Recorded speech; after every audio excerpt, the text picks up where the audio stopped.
Oui, c'est ma dernière chronique californienne qu'on avait amorcée il y a un certain moment. Bravo d'ailleurs pour l'utilisation du terme triptyque. Oui. J'y avais même pas pensé, mais c'est exactement ça. Ça paraît pas, mais je suis relativement intelligent. Non, mais, surtout habillé comme tu l'ais en ce moment, les auditeurs ne peuvent pas le voir, mais... Mais non. en tout cas, c'est quelque chose. C'est quelque chose. Peu importe, c'est pas de ça que je veux parler. Alright, Je vais pas passer 15 minutes à décrire Manu, mais non.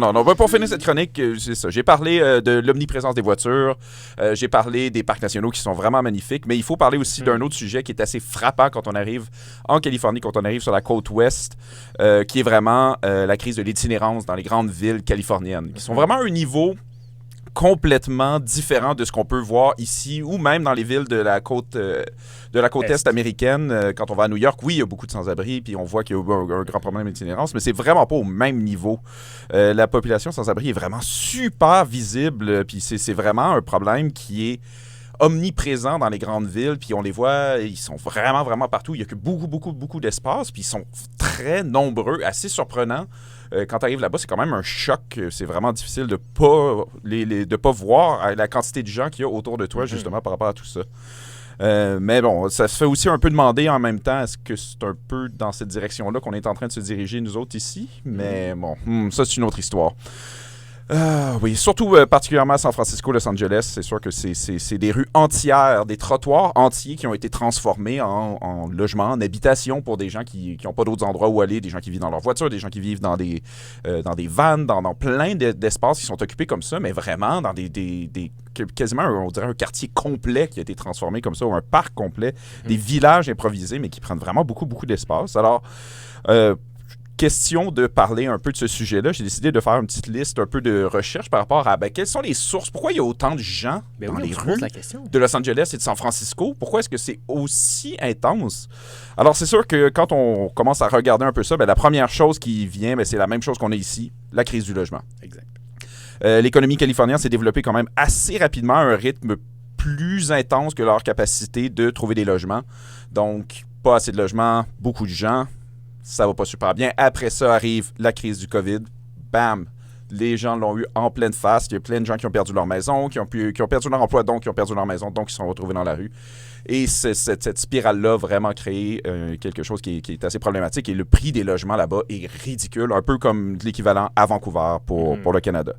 Mais bon, donc, deuxième chose, il y a quand même beaucoup d'États autour de la Californie qui accueillent beaucoup de nouveaux arrivants, des immigrants, puis qui finissent tous par se retrouver en Californie ou tout simplement arriver directement en Californie, traverser la frontière. La Californie reste un des endroits aux États-Unis, avec New York bien sûr, qui reçoit le plus de nouveaux arrivants, de gens qui arrivent et qui participent à la ville. Et là, c'est mélangé avec en plus la crise du logement. On se retrouve dans une situation où ça empire encore plus les choses parce que une partie de ces immigrants-là, bien sûr, se rendent de manière irrégulière parce qu'ils ne peuvent pas rentrer de manière régulière parce que les lois américaines ne permettent pas justement d'avoir suffisamment de gens qui veulent rentrer. Donc, inévitablement, on se retrouve avec un problème qui est encore plus amplifié. Mais rajouter à tout ça aussi la crise des opioïdes qui dévaste les villes américaines sur la côte ouest, qui est vraiment incroyable. Puis, tu sais, juste en marchant dans les rues, on les voit, les gens, tu sais que c'est ça. Tu vois sur leur visage les effets de la drogue. On a vu les gens consommer directement devant nous en marchant dans la rue, qui est une chose qui m'était arrivée un peu, oui, à quelques endroits, mais pas à ce niveau-là, d'en voir plusieurs, d'en voir régulièrement. Mais c'est ça. Donc, la crise des opioïdes qui est aussi mélangée avec le retour de beaucoup de drogues, de plein de types, dont du crack en particulier, qui recommence à devenir populaire, je ne sais pas pourquoi. Mais en tout cas, ce mélange-là fait aussi en sorte que déjà un problème qui est vraiment mal, ben là, OK, bon, tu perds ton emploi parce que tu n'es pas capable de le garder. En plus, tu te retrouves dans la rue, mais une fois dans la rue, tu vis beaucoup de problèmes. Tu te retrouves peut-être à consommer pour X raisons, puis là, ça rajoute encore plus au problème général. Mais bon, puis comme si ça allait déjà pas très bien aux États-Unis en général, dans beaucoup d'autres États avoisinants, il y a aussi quelque chose que j'ai appris que j'ai trouvé assez horrible. Il y a beaucoup d'autres villes et d'États un peu partout dans la région qui utilisent quelque chose qui s'appelle le Greyhound Therapy. OK. Puis j'ai fait comme, le Greyhound Therapy, c'est quoi ça? Des villes qui ont des problèmes financiers ne sont pas capables de gérer les problèmes d'itinérance dans leur ville. Fait qu'ils utilisent cette technique-là qui consiste à acheter un billet de bus Greyhound à quelqu'un pour l'envoyer à San Francisco ou à Los Angeles pour se débarrasser, entre guillemets, du problème. Tu payes une fois un billet d'autobus, puis après, c'est réglé. Mais là, quand tout le monde dans les États avoisinants fait ça, ben, inévitablement, tu te retrouves avec encore plus de monde qui rajoute encore plus au problème. Bien sûr, avec ça aussi, les problèmes de santé mentale et le fait qu'aux États-Unis, il n'y a pas de filet social pour les prendre en charge de manière efficace, qui se mélange à tous les autres problèmes qui ont déjà été mentionnés, qui fait vraiment en sorte qu'en bout de ligne, tu te retrouves dans une situation assez chaotique.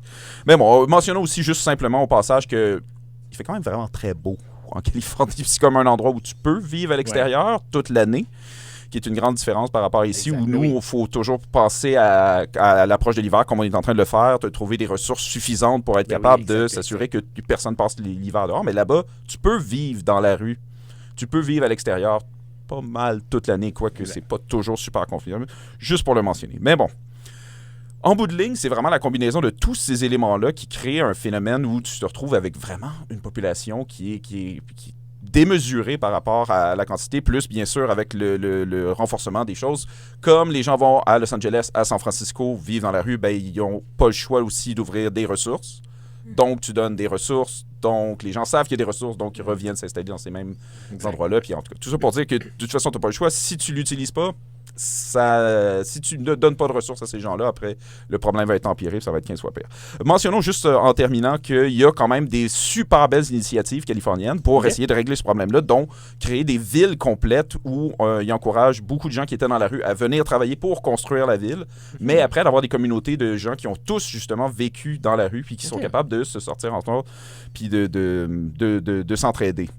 Mais bon, ça reste quand même que c'est un problème à un niveau qui est une tragédie humaine qui a un niveau incroyable et qui nous fait vraiment nous rappeler à quel point il faut éviter à tout prix de s'en aller dans cette direction-là ici. Puis, à chaque fois que j'entends des annonces du gouvernement disant oh, on a donné un peu d'argent, mais on n'en a pas tant que ça, puis on va couper un peu là-dessus. Il faut absolument éviter ça à tout prix. Et la seule manière de faire ça, bien sûr, c'est d'investir dans notre filet social puis de donner une chance à ces gens-là de sortir de la rue. Exact. Mais bon, en tout cas, tout ça pour dire que c'était le tour de toutes mes chroniques californiennes. C'est fini. Je ne parlerai plus de ça parce qu'à partir de maintenant, comme tu l'as si bien mentionné, je suis devenu le chroniqueur culturel à temps plein du Chant des Sirènes. Yes, bravo Étienne. Fini la politique.